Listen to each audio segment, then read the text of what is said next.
Friends, இங்கே பாருங்கள், அணில் குஞ்சு தென்னை மரத்தில் இருந்திருக்கு. தெரியாமல் கொலையோட வெட்டி விட்டேன். இதை எடுத்து இப்போ பத்திரமா நம்ம ஒரு இடத்துல சேஃப்டியாக அதை வைக்க போகிறோம்.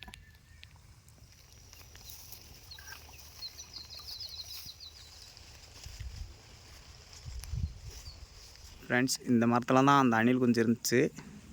இப்போ எடுத்து பக்கத்துலேயே இந்த குட்டி தென்னங்கன்றில் வைக்க போகிறோம். அதோட அம்மா வந்து கூப்பிட்டுக்குருவாங்க. இந்த குட்டி தென்னை மரத்தில் நான் வச்சுட்டோன்னு சொன்னால் இந்த குஞ்சு கத்தும்போது அவங்க அம்மா வந்து இதை பார்த்து சேஃப்டி பண்ணிக்கிடுவாங்க. பக்கத்துலேயே வச்சாச்சு ஃப்ரெண்ட்ஸ். இதை வந்து நம்ம மூடி விடணும், இல்லாட்டி வந்து காக்கா ஏதாவது தூக்கிட்டு போயிடும். ஆனால் இந்த குஞ்சு சவுண்டு வரதுலேயே அவங்க அம்மா வந்து கூட்டிகிட்டு போயிடும். அதனால் நம்ம நல்லா மூடி வச்சு விட்ருவோம், இல்லாட்டி எறும்பு காக்கா ஏதாவது தூக்கிட்டு போயிடும்.